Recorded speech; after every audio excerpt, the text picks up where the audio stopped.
Good evening, Trump's family. Welcome back to my channel. Have a good night, everyone, and God bless you. Alright, let's get right into the news here because there's quite to cover on this Wednesday. And the race in New York, which a lot of people are not talking about, is the governor's race right now. Lee Zeldin and KP Haoshan over there in New York are neck to neck right now. And during the debate last night, there was a moment where Lee Zeldin absolutely won the governorship. For anybody that cares about the state, cares about the current state of affairs in the state of New York, and the out-of-control crime that is ravaging many parts, obviously, all of New York City, but other parts of the country, county, and other parts of the state as well, because of their reform bills that they continue to pass of the cashless bail and continue to release these criminals back on the streets even after they have attempted, heinous crimes are back on the streets very, very quickly. And they continue to wreak havoc among the people of the state, while the people of New York are absolutely sick and tired of this, and they are showing up in support of the Republican candidate for governor of the state of New York, in a state that a lot of people did not think it would be competitive because Democrats have had so much control over the decades, but it looks like this race is a dead heat. So that why is so important that you guys go out there on election day and vote like it matters, because it does take your friends, your family, and go vote on election day. Don't sit there and say thank you, the polls are good or whatever. You go out and vote, because these Democrat people need to be held accountable. And there needs to be a lot of work to be done. So let's go ahead and dive into this moment. Whether that I believe that Lee Zeldin won this debate, let's take a listen to this article here. So let's dive into this real quick. Coming to us from the Gateway Pundit says, watch the moment, Democrat Kathy Hochul. Kathy Hochul lost the New York governor's debate to Republican Lee Zeldin. Let's take a listen to how that went down. Lee Zeldin said, "This governor who still to this moment, we're not why we're halfway through the debate. She still hasn't talked about locking up anyone committing any crimes." And Kathy Hochul said, "Okay. Everyone who commits a crime, fond of our laws, especially with the changes he made to bail, has consequences. I don't know why that's so important. All I know is that we could do." And here, Lee Zeldin said, "Yeah, I mean, the reality is, and I've been asking for months, and my opponents still can't finish the sentence. You can't expect her to ever fix it. But New York leads the entire nation in population loss because she actually got asked this question by the media a few weeks ago when she was at Binghamton Airport.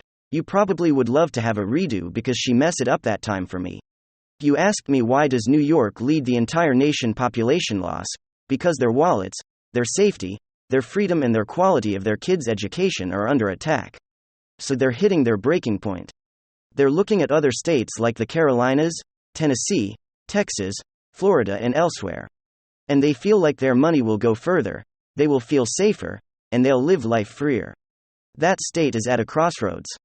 We were at a crossroads in 1994 when New York elected George Pataki, and we're at a crossroads right now.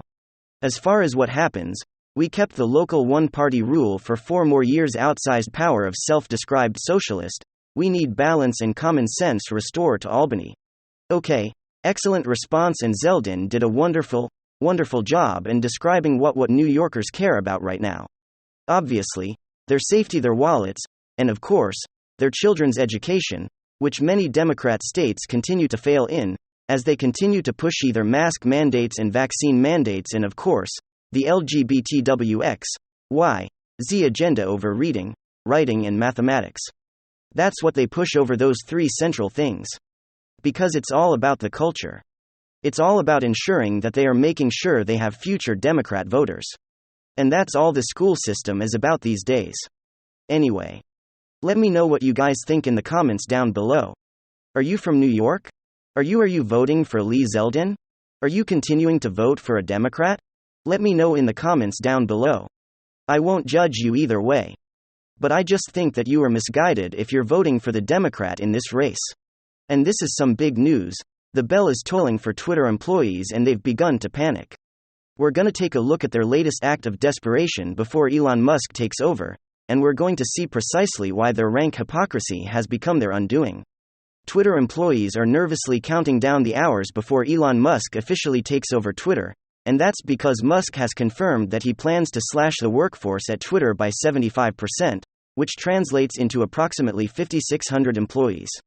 Now these plans follow on the heels of comments that Musk made back in May, where he said he was going to fire 1,000 staffers who, according to Musk, would no longer be consistent with the change of culture happening at Twitter, the clearest sign yet that Musk was intent on purging Twitter of any semblance of woke cancelled culture.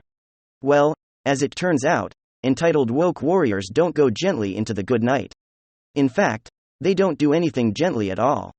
These woke activists who have up until now weaponized the Twitter platform for their own brand of far-left cancel culture have drafted an open letter to Elon, warning him that these mass layoffs would be, quote, reckless. Here's the open letter, quote, "We, the undersigned Twitter workers, believe the public conversation is in jeopardy. I've got to stop that. I'm sorry. That's chutzpah, that is the epitome of audacity and the total absence of any semblance of self-awareness. How many people have you? Yes, you, the undersigned? How many have you excluded from the public conversation? May I ask?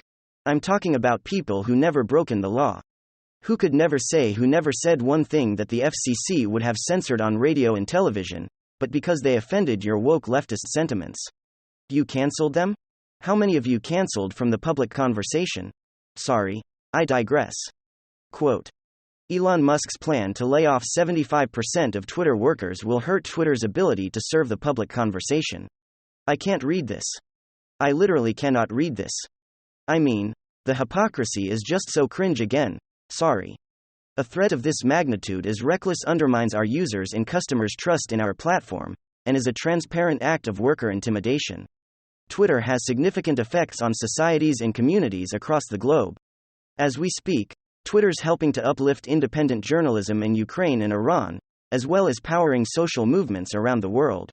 So let me rephrase that. Twitter is empowering woke far-left Bolshevik cultural Marxists movements around the world. Good. That's better. A threat to workers at Twitter is a threat to Twitter's future. These threats have an impact on us as workers and demonstrates a fundamental disconnect with the realities of operating Twitter. They threaten our livelihoods, access to essential healthcare, and the ability for visa holders to stay in the country they work in. We cannot do our work in an environment of constant harassment and threats. Without our work, there is no twin. Have you ever met a more self-obsessed, entitled narcissistic group as this? Sorry. We, the workers in Twitter, will not be intimidated. No, you're not going to be intimidated. You will be unemployed, but you're not going to be intimidated. We recommit to supporting the communities, organizations and businesses who rely on Twitter. We will not stop serving the public conversation as they go again. Yes, we will not stop serving the public conversation by our ongoing efforts to artificially limit and stifle it. We call on all Twitter management and Elon Musk to cease these negligent legal threats. As workers, we deserve concrete commitments so we can continue to preserve the integrity of our platform. And then they go on to list demands. I get you, not as if it couldn't be any more cringe. They do it, they actually double down on their Grinch. Wait until you hear this. So here's their list of demands you're reading. They demand, quote, respect, demand leadership to respect the platform and the workers who maintain it by committing to preserve the current headcount. They demand safety. We demand that leadership does not discriminate against workers on the basis of their race, gender, disability, sexual orientation, or political beliefs. We also demand safety for workers on visas will be forced to leave the country they work in if they're laid off. We demand protection. We demand Elon Musk explicitly commit to preserve our benefits, those both listed in the merger agreement and not, such as remote work. And they demand, I kid you not, they demand dignity. Demand transparent, prompt and thoughtful communication around our working conditions. We demand to be treated with dignity and not be treated as mere pawns in a game played by billionaires. Sincerely, Twitter workers. I'm exhausted. I am, and I think we can all guess how Elon Musk is reacting to this letter right now as we speak. Our babies reacted like that drill sergeant psychologist in that old Geico commercial? You remember that when his patient said, "And that's why the color yellow makes me sad," is one of the most insanely idiotic things I've ever heard. At no point in your rambling, incoherent response were you even close to anything that could be considered a rational thought. Everyone in this room is now dumber for having listened to it. I award you no points. And may God have mercy on your soul. Oh man, roll up all three into one.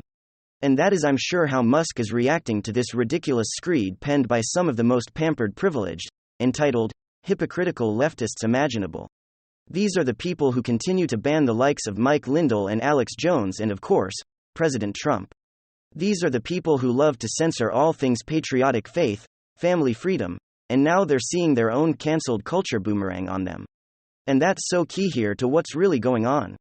What we're seeing is the latest manifestation of the get woke, go broke principle. Up until now, up until this point, people are getting fired up late because they're not woken up right. So they get fired because they refuse to get the job, or because even they dared to question their company's policy towards BLM. Now they're starting to see the inversion of this. Now employees are getting fired precisely because they're so woke.